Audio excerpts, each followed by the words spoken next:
오늘은 하늘에 계신 우리 아버지여라는 제목으로 주기도문에 관한 말씀 계속 이어서 우리 함께 말씀을 나누도록 하겠습니다. 사랑하는 성도님들, 세계에는 많은 종교들이 있죠. 근데 그 많은 종교들이 다 공통적으로 가지고 있는 종교적 행위를 꼽으라면 그것은 기도입니다. 그래서 각 종교들마다 온갖 종류의 기도 형식이 있고 또 기도문도 있고 그런 기도들이 있습니다. 그런데 예수님도 제자들에게 또 우리들에게 이 기도, 주기도문을 가르쳐 주셨죠. 그런데 우리가 가지고 있는 이 기도, 우리가 하는 이 기도와 다른 종교에서 하는 기도와의 근본적인 다를 수밖에 없는 중요한 이유는 무엇일까요? 그것은 예수님께서 가르치신 이 기도는 예수님의 삶과 죽음과 부활을 기초를 두고 있는 이 영적인 행위가 바로 예수님이 가르쳐주신 기도라는 거예요. 이게 무슨 말이냐면 다른 종교들은 모든 기도의 그 근거가 어디 있냐면 자기 자신의 행위에 있습니다. 내가 그 기도를 하는 거예요. 그리고 그 기도를 함으로 노력에 의해서 내가 얻고 싶은 그 무언가를 얻어내는 거예요. 이게 기도예요. 근데 우리의 기도는 다릅니다. 우리의 기도는 그 근거가 우리에게 있지 않아요. 그럼 누구에게 있을까요? 예수님에게 있다라는 거예요. 우리가 기도할 수 있는 것은 그래서 우리 선택도 아니고 우리의 행위로 하는 것도 아니고 오직 예수 그리스도가 행하신 그 구원의 그 행위, 그 은혜, 그것에 의해서 우리가 기도하는 것이고 우리가 그 예수 그리스도를 붙들고 의지해서 기도해야지만 우리의 기도가 땅에 떨어지지 아니하고 하나님께 들려줄 수 있다는 것입니다. 그러므로 여러분, 우리가 이 예수 그리스도의 구원의 은혜를 받은 자라면 우리가 주기도문으로 기도하는 것은 이건 선택사항이 아니고 이것은 우리가 반드시 해야 하는 것이고 그리고 이것은 우리가 배워서 해야 하는 것이고 우리가 이 기도를 해야 한다는 거예요. 왜냐하면 이 주기도문은 우리가 하나님 백성으로서의 삶을 살아내고 또 우리를 이 제자의 길이라는 이 신앙의 여정을 우리가 살아갈 수 있도록 걸어갈 수 있도록 우리를 안내해주고 또 우리를 인도해주는 힘을 주는 기도가 바로 이 주기도문이기 때문입니다. 그래서 성도님들, 우리가 그리스도인이 된다는 것은요, 우리가 하나님 나라라는 아주 이 긴 여정, 우리 인생의 여정에 우리가 그 참여하도록 선발되는 거, 하나님 나라의 삶을 살 수 있도록 뽑혀지는 거, 사실 그게 그리스도인이 되는 것이거든요. 그래서 사실 우리가 이 땅에서 이 하나님 나라의 삶을 산다는 것은 이건 아무나 그 삶을 사는 게 아니에요. 다시 돌려서 말하면 주기도문으로 기도할 수 있는 것은 아무나 할 수 있는 일이 아니라는 거죠. 이것은 뽑혀진 사람만이, 선발된 사람만이 할 수 있는 이건 특권이라는 거예요.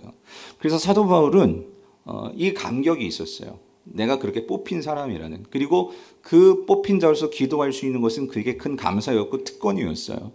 그래서 여러분 에베소서 1장 3절부터 5절을 보면 그의 감격이 고스란히 찬양으로 담겨 있어요. 뭐라고 찬양합니까? 3절 보세요. 찬송하리로다. 하나님 곧 우리 주 예수 그리스도의 아버지께서 그리스도 안에서 하늘에 속한 모든 신령한 복을 우리에게 주시되, 자, 다 주셨을까요? 아무에게나? 아니라는 거예요. 곧 창세전에 그리스도 안에서 우리를 뭐 했어요? 이 택하사, 우리로 사랑 안에서 그 앞에 거룩하고 흠이 없게 하시려고 그 기쁘신 뜻대로 우리를 뭐 했어요? 예정하사 예수 그리스도로 말미암아 자기의 아들들이 되게 하셨다라고 그는 이 감격이 있어서 이거를 찬송하고 있는 거예요. 즉 우리가 선택받아서 하나님의 자녀들이 되었고 하나님의 삶을 살 수 있는 하나님 나라의 삶을 사는 이 신앙의 여정에 참여하게 되었다라는 거예요. 비로소 우리는 그 전까지는 이 세상 속에서 세상의 노예화되어서 죄의 노예화되어서 온갖 두려움에 사로잡혀 살아가는 자들이었는데 그러므로 우리는 돈에 대한 두려움, 건강에 대한 두려움, 관계에 대한 두려움, 성공에 대한 두려움, 인정받는 것에 대한 두려움, 이런 것에 대한 그 두려움에 빠져서 살 수밖에 없는 존재들이었는데 우리가 하나님의 자녀가 됨으로 나의 가치를 알고 내가 살아갈 인생의 방향을 알고 그 의미를 깨달아서 이제야 비로소 왕같은 제사장, 우리가 다스리는 삶을 살 수 있게 되었기에 사도 바울은 이걸 뭐하고 있어요? 찬송하고 있다는 거예요. 그러므로 이러한 삶이 나에게 주어졌고 내가 누구인지 내가 하나님의 백성임을 분명히 알고 깨달아갈 수 있도록 우리를 도와주는 그 신앙의 행위가 바로 기도라는 거예요. 그래서 여러분, 우리가 지금 읽은 이 마태복음 6장에 주기도문이 나와 있는데, 주기도문이 또 한 곳에 나와 있어요. 복음서에. 어디에 나와 있는지 아세요? 누가복음 11장에 나와 있어요.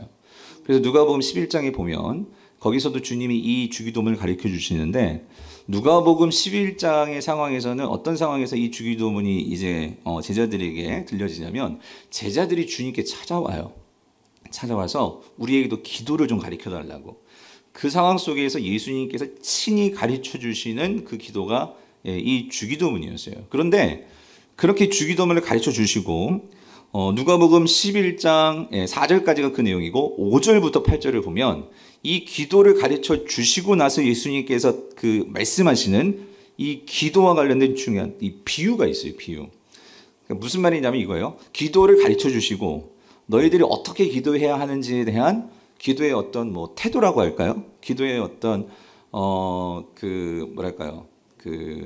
실천이라고 할까요? 어떻게 기도해야 될지에 대한 비유를 주시는데, 그 비유의 내용은 뭐냐면 이거예요. 어떤 가난한 사람이 이 늦은 밤에 자기 집에 친구가 찾아왔어요. 근데 난 줄 게 없어. 그래서 이웃집에 찾아가가지고, 근데 늦은 밤에 그 잠자리에 든 그 이웃에게 문을 두드리면서 좀 먹을 것 좀 달라고. 그렇게 그 이웃 사람이 그 떡을 줄 때까지 끈질기게 졸라대면서 문을 두드리는, 그래서 그것을 떡을 얻어내는 이런 비유가 나오는데, 여러분 이걸 왜 말씀하시는 걸까요? 그것은 주님께서 제자들에게 이제 기도의 내용을 가르쳐 주셨어요. 가르쳐 줬는데 이걸 갖고 이런 기도가 있구나 이렇게만 생각하는 것이 아니고 어떻게 된다는 거예요. 그거를 가지고 너희들이, 내가 가르쳐 주신 이 기도, 주님이 가르쳐 주신 이 기도를 가지고 너희들이 끈질기게 간절히 하나님께 기도해야 함을 말씀해 주시는 거예요. 배우는 것도 중요하지만 배우고 끝나면 그게 무슨 소용이 있겠어요? 주님은 그거를 가지고 끈질기게 간절히 기도하라는 거죠. 왜 그러냐면, 그러니까 이 기도는, 주기도문은 근본적으로 어떤 내 욕심, 어떤 내 야망, 어떤 내 무언가를 얻어내려는 그 기도의 목적이 있다기보다 그 먼저 앞서서 중요한 우리의 삶의 지향, 즉 우리는 누구나 다 삶의 지향이 나중심적으로 되어 있어요. 그리고 우리는 자연적인 본성에 이끌려서 사는 경우가 많아요. 그런데 이 주기도문은 왜 우리가 끈질기게 간절히 기도해냐면, 우리의 그러한 본성, 우리의 지향점을, 그러니까 하나님이 바라시고 하나님이 우리에게 주시고자 하는 그것을 향하도록, 그것에 맞춰지도록 하기 위해서는, 여러분 이게 한 번 기도한다고 그게 될 일이겠어요? 끊임없이 간절하게 우리가 기도해야 된다. 이거를 강조하고 계시더라는 거예요. 그러므로 이러한 순복이 있을 때, 기도를 통해서 하나님께 나아가는 이러한 순복의, 순종의 행위가 있을 때, 우리는 하나님을 향해서 드디어 우리의 삶을 전향하고 우리의 삶이 하나님의 뜻 가운데 머물고 우리가 그 뜻을 행할 수 있게 된다는 거죠. 그러므로 주님께서 가르쳐 주신 기도는 우리가 암송할 뿐만 아니라 이 기도를 거듭 반복해서 우리의 기억 속에, 우리의 생각 속에, 그리고 우리의 몸이 그 기도를 기억하도록 우리가 만들어야 한다는 거예요. 왜냐하면 여러분, 우리가 이 땅에서 살아간다는 게 여러분 만만치가 않아요. 이 땅에서 하나님의 백성으로서의 이 신앙의 여정을 한다는 것이, 이게 결코 단순한 문제가 아니죠. 그래서 하나님은 우리를 하나님의 자녀로 삼아 주셨을 뿐만 아니라, 우리가 그동안 세상에 익숙해져 있던 이 방식을 하나하나 바꾸어서 하나님께 맞춰지기를 원하시는데, 이게 뭘 통해서 되느냐? 이게 기도를 통해서 된다라는 거예요. 그러므로 우리가 이 기도를 하면 할수록 하나님 나라에 합당한 삶의 방식으로 우리가 그렇게 바뀌어져 간다는 거죠. 그러면 여러분, 주기도문은요, 그 내용은 우리가 이제 하나씩 찾아 살펴보고 있지만, 주기도문 속에는 하나님의 이 심오한 하나님의 꿈이 담겨 있다는 거예요. 하나님의 비전이 담겨 있고, 하나님 나라 백성으로서의 정체성이 뭐냐, 이거를 알려주는 것이 주기도문이라는 거예요. 성도님들, 그러니 여러분, 이 세상에서 얼마나 많은 악한 세력들이 이 주기도문을 우리가 영적으로 보면 제대로 이해하지 못하도록 얼마나 많은 방해를 하겠습니까? 그러니까 이 세상은 온갖 다른 것들을 가지고 우리를 설득시키고 우리를 그 다른 세상의 신들, 즉 성경은 이걸 우상이라고 하죠. 그 헛된 우상들에게 기도하게끔 세상은 우리를 그렇게 끌고 간다라는 거예요. 그러므로 여러분, 주기도문은 만약에 우리 성도의 이 긴 여정 속에서 주기도문을 우리에게 적용해 본다면 이거는요, 우리가 하나님 백성으로서 살아남기 위한 생존 기술이 주기도문이라는 거예요. 우리가 이 주기도문을 배우고 또 우리가 이 주기도문을 같이 성도들이 함께 기도할 때에 우리는 거기에서 우리가 하나님의 백성임을 분명히 깨닫고 또 그 삶을 우리가 함께 살아갈 수 있게 된다라는 거예요. 그래서 여러분, 우리가 주기도문을 여러분 각자 기도하는 것도 중요하지만 우리가 정말 함께 모여서 이렇게 예배 가운데 주기도문을 우리가 암송하면서 기도한다는 것은 아주 큰 의미가 있다라는 거예요. 왜냐하면 우리가 이 주기도문을 공동체에서 같이 이렇게 하면서 우리 안에서 생겨나는 것이 있는데 그게 뭐냐면 공동체성이고, 또 한 가지는 이 주기도문을 우리가 세상 속에서 살다가 같이 모여서 예배 가운데 이 기도를 반복할 때 우리는 이걸 인정할 수 있는 거예요. 우리가 이 세상을 그리스도인 혼자로서 사는 것은 어려워요. 그리고 그 혼자로서는 이 세상을 이길 수가 없어요. 그러므로 우리가 이 주기도문을 함으로써 우리는 같이 이 세상을 하나님 나라의 방식으로 살아갈 수 있는 내 동지들이 있다. 내 동역자들이 있다. 이거를 인식할 수 있도록 만들어주는 것이 주기도문이에요. 그래서 우리가 다음 주에도 계속해서 보겠지만 주기도문 속에는 나를 위한 기도가 없어요. 다 하늘에 계신 누구 아버지? 우리 아버지. 누구에게 양식을 주세요? 우리에게 일용할 양식을 주옵시고. 그래서 주기도문은 우리로 도예가 되어 있어요. 그건 뭐냐면 주기도문은 개인을 위한 기도이기도 하지만 더불어서 이건 공동체가 함께 해야 하는 기도임을 우리에게 말해줘요.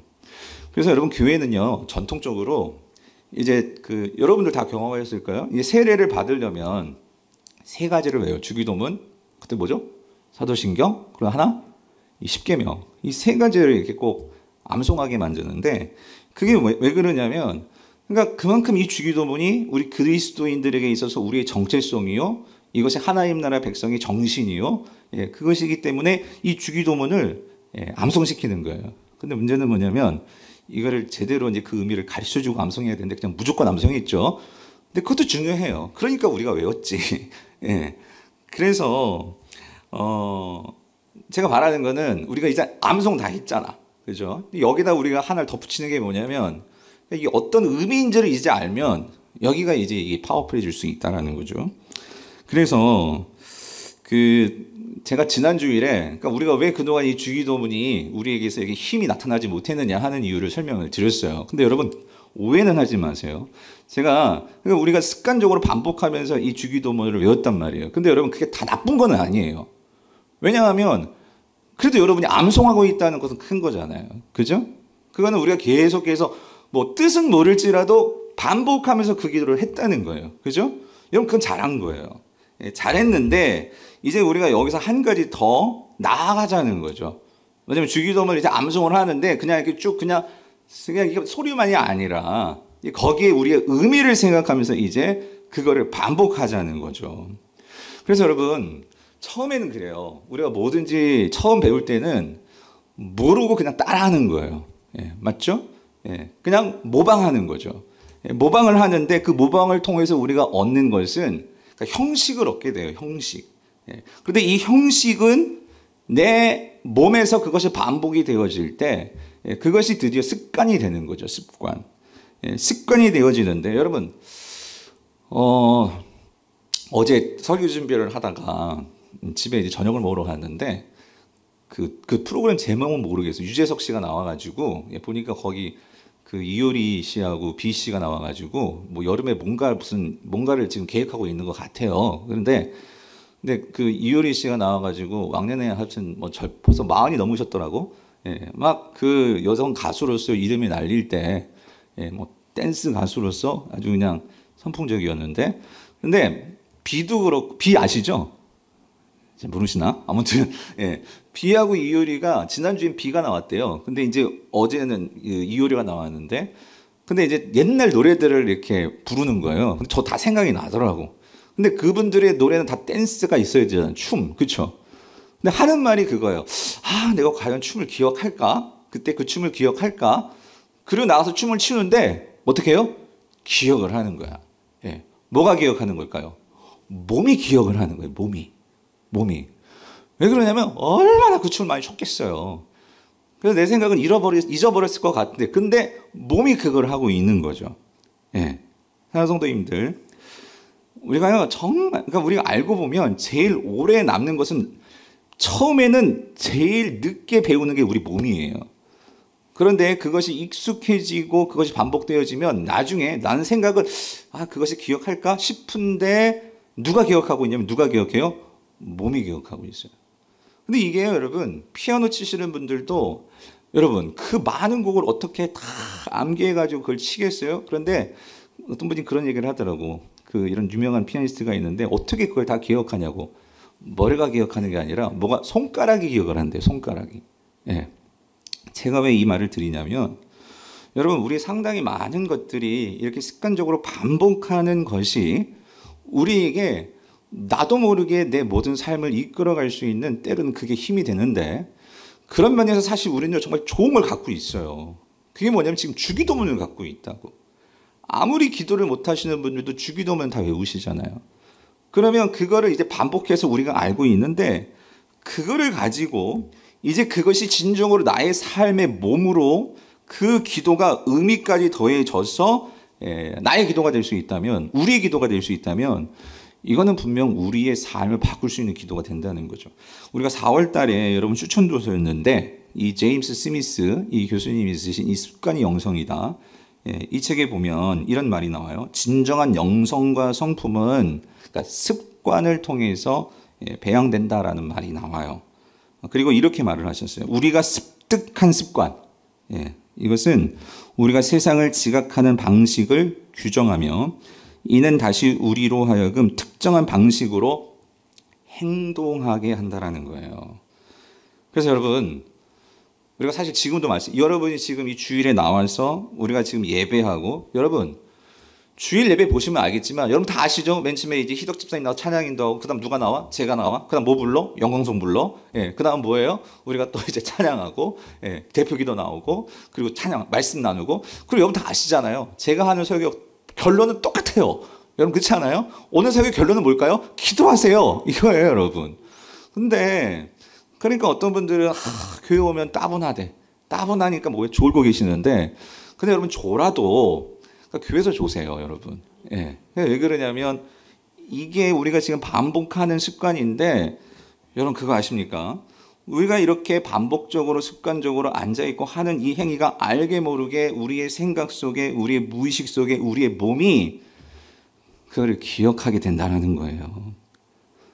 그래서 제가 여러분께 도전하는 것은 뭐냐면, 이 주기도문을 가지고 습관을 하셨으면 좋겠어요. 왜냐하면 여러분이 주기도문 다 아시니까 하루를 시작하기 전에 이 주기도문을 가지고 기도를 하셨으면 좋겠어요. 그리고 처음에 암송으로 시작하세요. 근데 이 설교를 들어가면서 이제 이제 의미를 생각하면서 기도를 하시라고, 주기도문을. 그리고 하루를 이제 마감하고 잠자리에 드시기 전에 주기도문으로 하루를 마감을 하세요. 물론 거기다 여러분의 더 기도를 덧붙여도 되겠지만, 아직 그렇게 기도하기 어려우신 분들은 주기도문만이라도 암송을 해보시라고요. 단 이제 의미를 생각하시면서 하나씩. 그럴 때 오늘 여러분 삶에 분명히 변화가 일어날 줄 믿습니다. 그래서 오늘 한 가지를 이제 볼 건데, 한 가지, 많이도 말고 한 가지. 그게 뭐냐면 오늘 9절에 바로 이거예요. 하늘에 계신 우리 아버지요. 지난주에는 예수님이 너희가 이렇게 기도하라, 그죠? 너희의 의미가 뭔지를 말씀을 드렸죠. 오늘은 이제 하늘에 계신 우리 아버지요 라고 말씀하시는 이 부분을 보려고 하는데요. 여러분, 드디어 주기도문, 그러니까 기도가 시작되는 바로 오늘이에요. 그런데 주님의 그 기도의 시작점에서는 주님은 뭐라고 일성을 터뜨리시냐면 이거라는 거죠. 하늘에 계신 우리 아버지여로 기도를 시작하는 거예요. 여러분, 뭐든지요, 제가 설교를 준비할 때도 제일 힘든 게 뭐냐면 처음에 어떻게 시작할까요? 어떻게 시작할까? 예. 그러니까 뭐든지 처음이 참 힘든 거예요, 여러분. 소설도 처음에 이 처음이 풀리면 쭉 풀리는데 이게 첫 문장이 안 나오면은 이 글이 나가지가 않는단 말이에요. 근데 우리 기도도 마찬가지예요. 이 하늘에 계신 우리 아버지여라는 것은 앤드류 머리라는 이 유명한 설교가가 있어요. 그분은 이 하늘에 계신 우리 아버지여는 하나님 나라를 여는 열쇠다 그런 말을 했어요. 나 너무 멋진 말인 것 같아요. 뭐냐면은 여러분 이 하늘에 계신 우리 아버지여라는 이것은요. 우리가 주기도문을 통해서 이제 하나님 나라의 삶을 활짝 열어젖히고 우리가 그 속에 들어갈 수 있는 그 열쇠와 같은 게 뭐냐면 바로 이 하늘에 계신 우리 아버지여라는 이 짧은 문구라는 거예요. 근데 우리는 이거를 그냥 쓱 지나가 버려. 이게 안타까운데 오늘 이 설교를 통해서 여러분들이 이 의미를 좀 더 분명하게 좀 기억하고 이게 얼마나 엄청난 신앙 고백이고 이게 감사인지를 우리가 좀 깨달았으면 좋겠습니다. 예수님은 이거예요. 기도를 할 때 성급하게 들어가지 말고 너희들이 먼저 생각할 수 있는데 그게 뭐냐면 하나님이 누구신가를 알고 기도하라는 거예요. 조금 더 덧붙이면 하나님과 너의 관계가 어떠한지를 알고 기도하라는 거예요. 그게 뭐냐면 하늘에 계신 우리 아버지여라는 거예요. 여러분 사실 우리는요 하나님을 아버지라고 부를 수 있는 사람이 아닙니다. 예. 이건 상식적으로 그래요. 여러분 하나님이 무슨 우리 아버지예요. 여러분 아버지 따로 있잖아요. 그런데 예수님은 그런 것 말고 누구나 다 하나님을 뭐라고 부르라고 하냐면 뭐라고 부르러요? 아버지라고 부르라는 거예요. 예. 이 말은 무슨 말일까요? 사실 영적으로도 우리는 여러분 하나님은 어떤 분이십니까? 하나님은 거룩하신 분이시고 죄가 없으시고 그런 하나님인데 내가 그런 하나님 앞에 선다는 것 이렇게 죄 많고 부족하고 부실투성이고 정결하지 못한 이 죄인인 내가 그 거룩하신 하나님 앞에 선다는 것도 말이 안 되는 일이고 그런데 그런 하나님이 나의 아버지가 된다는 것도 이것도 참 놀라운 일이고 이해가 안 되는 일이라는 거예요.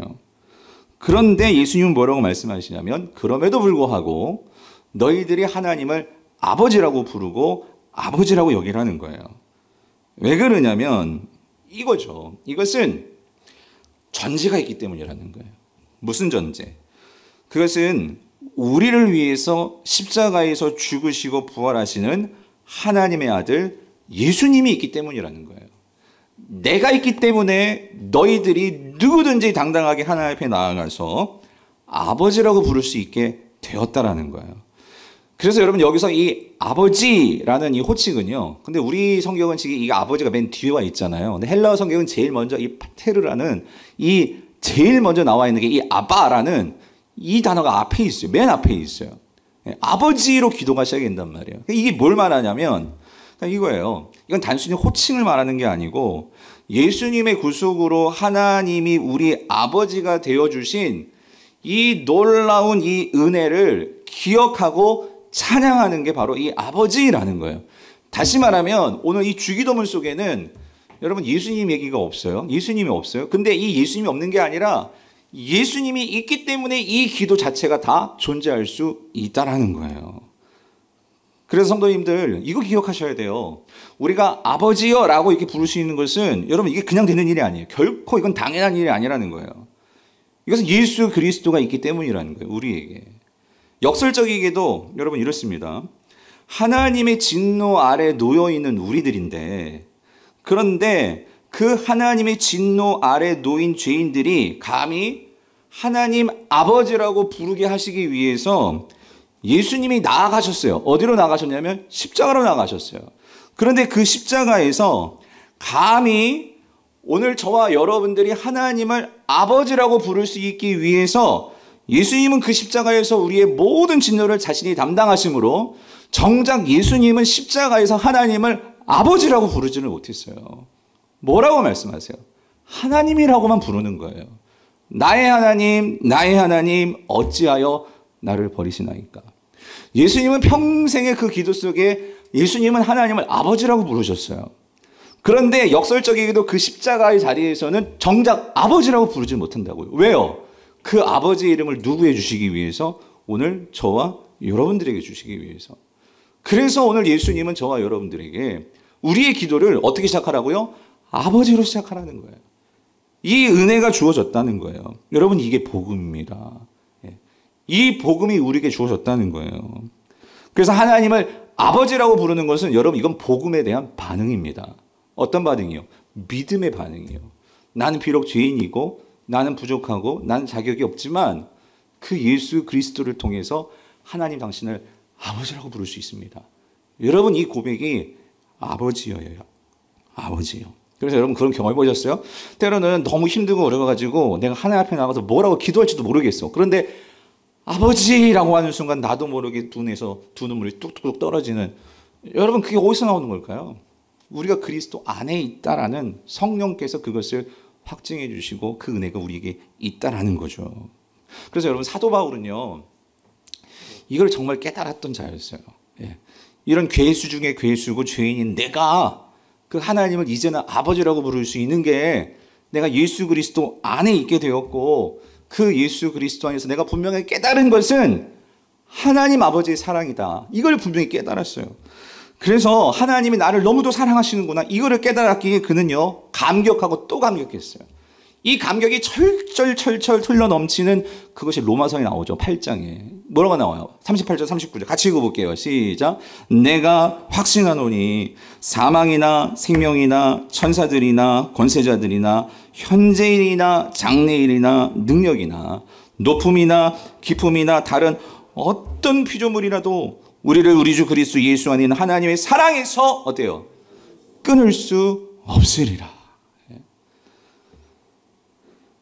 여러분, 이게 그냥 그리니까 그죠. 만약에 사도 바울이 와서 이걸 설교를 한다면 얼마나 막 핏대를 세우면서 막 고래고래 소리를 치면서 외치겠습니까?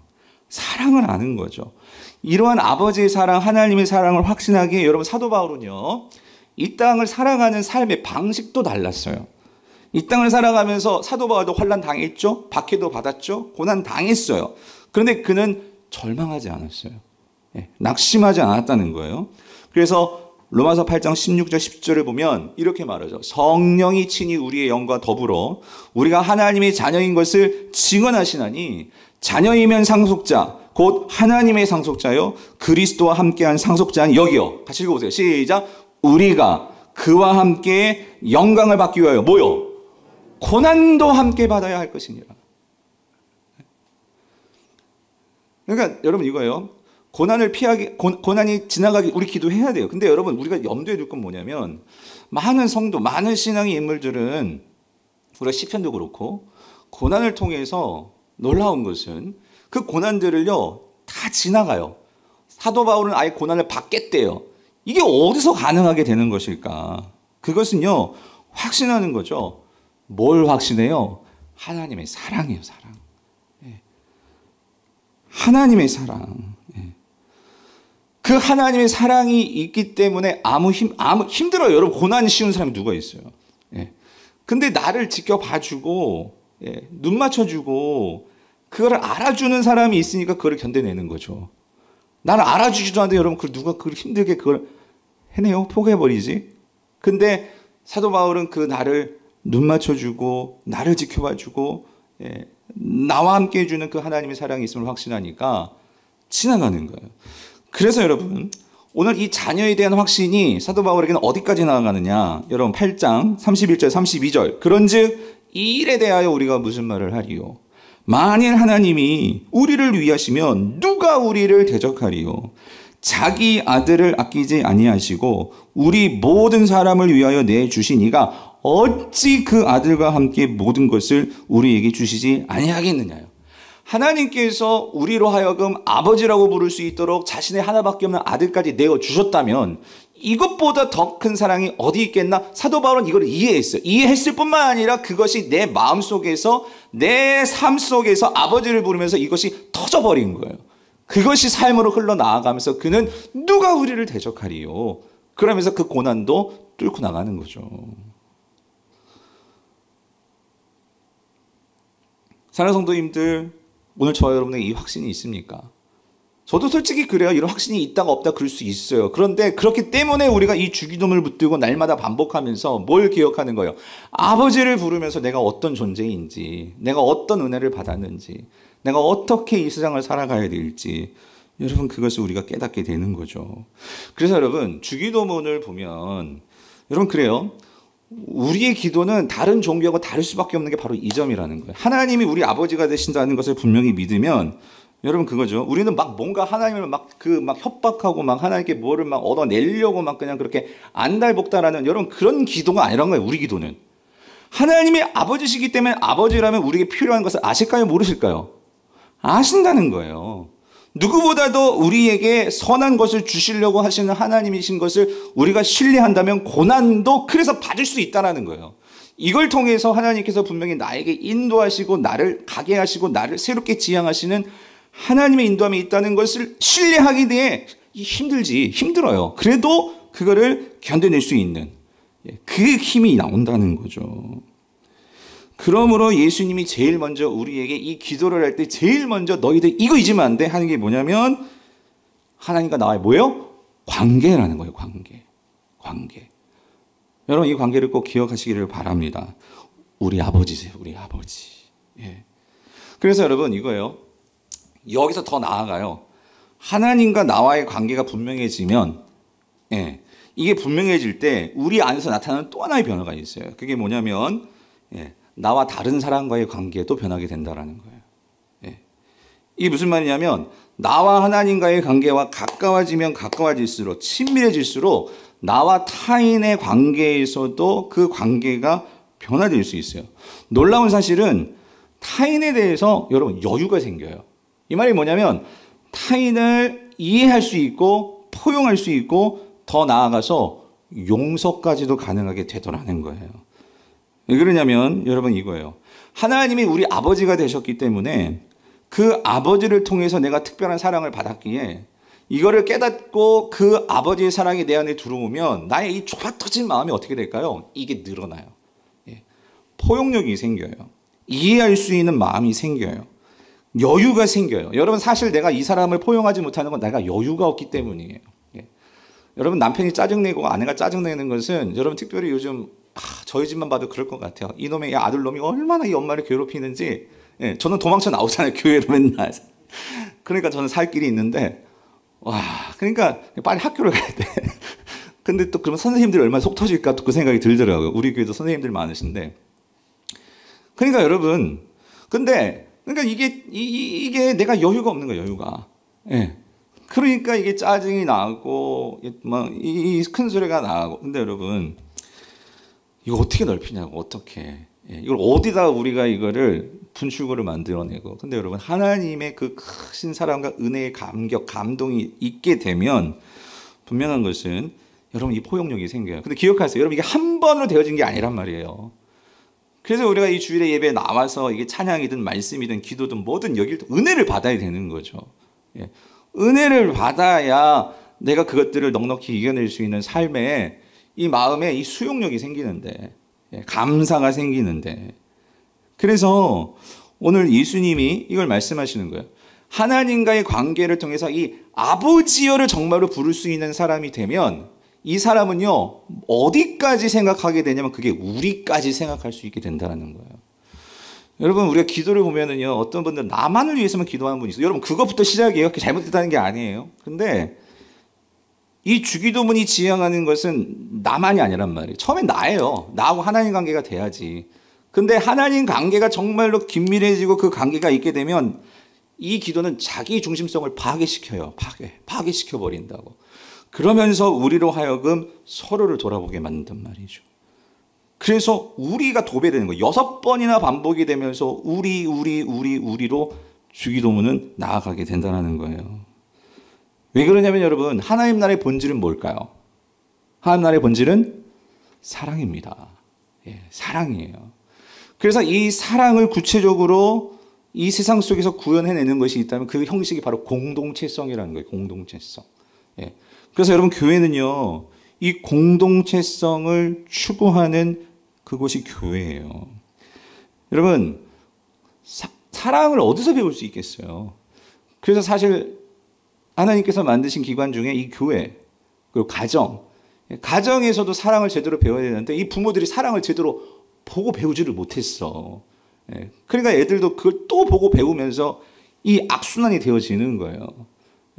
그래서 이 시대에 하나님께서 또 다른 가정, 교회를 만드셔 주신 거예요, 예수님이. 이 교회를 통해서 우리가 어떻게 사랑을 배워야 돼요. 여러분, 사랑은요 혼자 할 수 있는 게 아니잖아요. 대상이 있어야 돼요. 대상이. 그 대상을 통해서 사랑을 하는데, 여러분 또 이거 아셔야 돼요.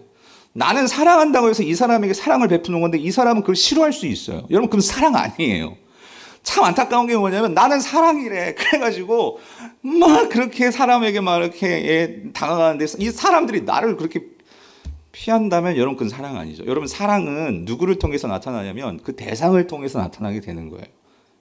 그 대상의 삶이 변화되고 그 대상이 깨달아 알게 되면 나도 그걸 보면서 내가 사랑을 하고 있는 거구나, 이걸 알 수 있게 되는 거죠. 그래서 여러분, 하나님을 제대로 사랑하게 되면, 그리고 그 사랑을 깨닫게 되면, 여러분, 그래서 우리 기준점이 하나님께 있어야 된다는 거예요. 그 하나님을 제대로 사랑하는 사람이라면 그것이 이웃을 사랑하게 된다는 거죠. 뒤집으면 내가 이웃을 제대로 사랑하지 않으면 또 뭐에 문제가 있는 것일까요? 하나님과의 사랑에서 문제가 있다는 것이 드러나게 된다는 거예요. 그래서 여러분, 사도 요한은 그의 편지에서 이렇게 얘기를 하죠. 요한일서 4장 19절에서 21절, 이거 같이 한번 읽어볼게요. 시작. 우리가 사랑함은 그가 먼저 우리를 사랑하셨습니다. 하나님께서 말이죠. 누구든지 하나님을 사랑하노라 하고 그 형제를 미워하면 이는 거짓말하는 자니, 보는 바 그 형제를 사랑하지 아니하는 자는 보지 못하는 바 하나님을 사랑할 수 없느니라.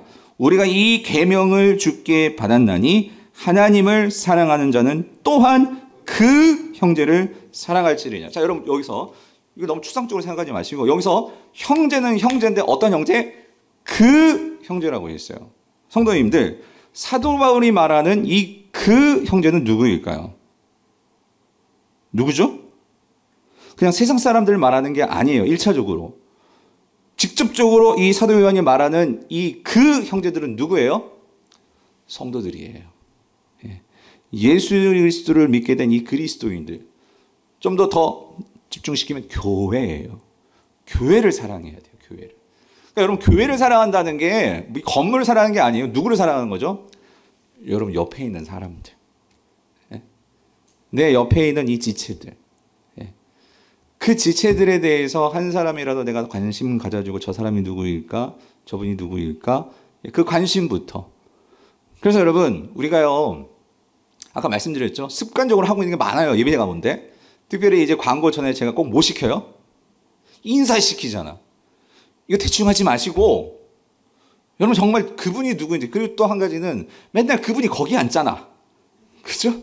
여러분, 주변을 보세요. 맨날 거기 앉으셔. 근데 그분이 누구인지 여러분 한번 이렇게 인사 진짜, 이름도 여쭤보시고 해보셨어요? 여러분, 이게 처음엔 안 된다니까요.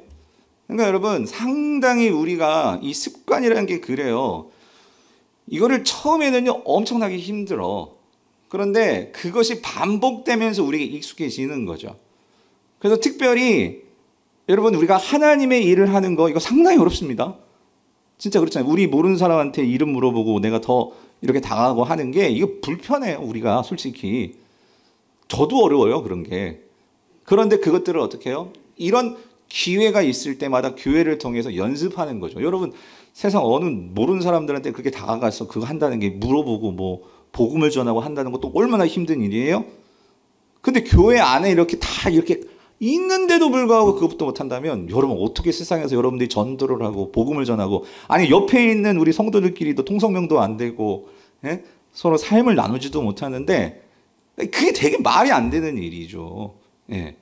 그래서 교회는 그것부터 우리가 연습하라고 하나님께서 몸된 지체로 우리를 만나게 해주셨다라는 거예요. 그래서 여러분 꼭 기억하세요.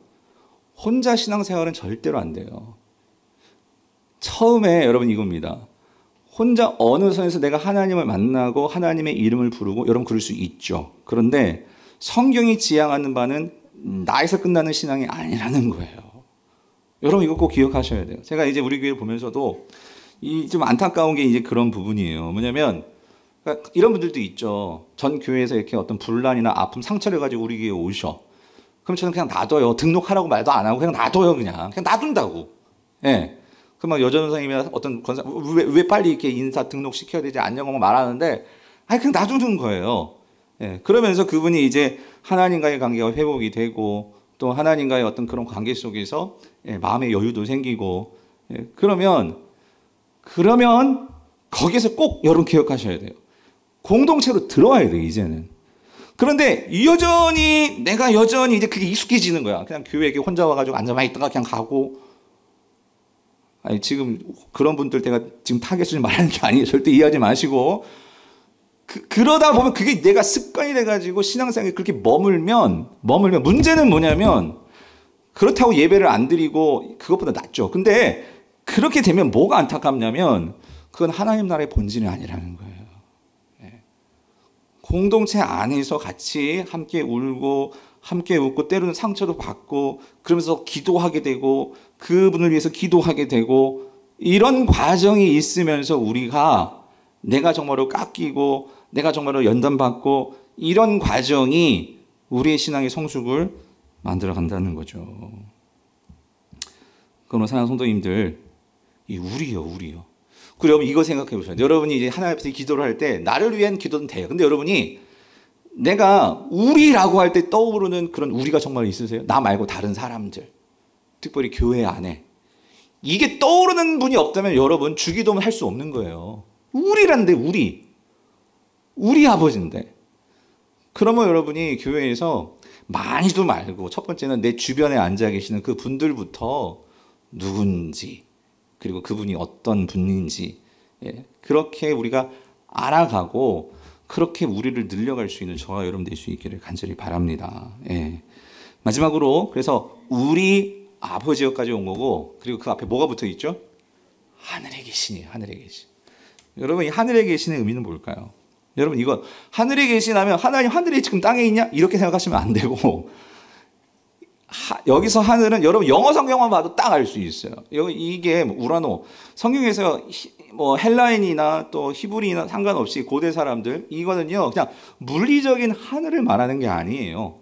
그래서 영어 성경은 이거를 스카이라고 번역을 안 했어. 나중에 영어 성경에서 보세요. 스카이가 아니 스카이는 물리적인 하늘이에요. 눈에 보이는 이 하늘. 헤븐이라고 번역을 해서 헤븐. 헤븐은 뭐냐면 여러분 이건 단지 물리적인 하늘이 아니고 이것은 이거예요. 여러분 하늘이라는 그 이미지가 어때요? 하늘은요 막힘이 없어요. 그렇죠? 끝이 없어요. 여러분 그게 하늘이죠. 그런 이미지를 가지고 하나님을 지금 비유하는 거예요. 하나님의 속성을 말하는 거예요. 하나님의 존재는 여러분 땅에 있는 것들은 항상 한계가 있어요. 장벽이 있고 그렇죠? 끝이 있고 막힘이 있고 근데 하늘은 그런 게 없어요. 다 뚫려 있어요. 다 열려 있다고. 막힘이 없고 한계가 없고 무한한 그런 이미지. 그분이 하나님이시라는 거예요. 우리 아버지가 그런 하나님이시라는 거예요. 우리 아버지는 막힘이 없고 한계가 없고 모든 것을 초월하실 수 있는 그분이 우리 아버지라는 거예요. 이거를 정말로 내가 믿는다면 이런 하나님이 나를 도와주시고 나와 함께하기를 원하신다면 이거를 내가 정말로 믿는다면 여러분 그런 아버지를 둔 자녀의 삶은 어떨까요? 아무리 힘들고 어려운 상황이 있지만 정말 그런 아버지가 나의 아버짐을 믿고 신뢰한다면 여러분 지금 아무리 힘들어도 그런 아버지가 있다는 것 때문에 여러분 소망이 있지 않을까요? 그 소망을 가지고 다시 일어나서 다시 달려갈 수 있지 않을까요? 그래서 사도 바울은 그 아버지의 사랑을 깨닫는 로마서 8장에서 이런 고백까지 해요. 8장 18절 생각하건대 현재의 고난은 장차 우리에게 나타날 영광과 어떻게 해요? 비교할 수 없도다. 지금 현재 고난이 없는 게 아니 있어요. 있는데 나에게 그런 아버지가 있다는 것을 생각하고 그 아버지를 바라보니까 소망이 있으니까 이 소망이 장차 나타날 영혼까지 바라보면서 그것을 소망하게 만들더라는 거죠. 그래서 24절 우리가 소망으로 구원을 얻었음에 보이는 소망이 아니니 보는 것을 누가 바라리요. 만일 우리가 보지 못하는 것을 바라면 참으로 뭐 할 수 있어요? 기다릴지니라. 인내해 나아갈 수 있다는 거죠. 이 또한 지나갈 것을 믿고 나아간다는 거죠. 그런 사랑하는 성도님들, 요즘 참 많이 힘들죠. 여러분도 힘들고 저도 그런 성도들을 바라보는 게 참 힘들어요. 그런데 이때에 우리가 정말로 붙들고 기도할 게 뭐냐면 하늘에 계신 우리 아버지요라는 거예요. 여러분, 세상 사람들 많이 두려워하죠. 이건 또 두려워해요. 학교 애들을 보내야 되나 말아야 되나 막 두려워하고, 또 막 쿠팡 사태니 뭔 사태니 막 이게 막 우리를 힘들게 하고, 정신적으로도 그냥 우리가 뉴스 듣는 것만으로 막 스트레스를 받고, 그래서 사람들이 참 두려워하는 지금 이때예요. 이때. 그런데 이러한 때의 성도들은 과연 어떻게 살아가야 될까?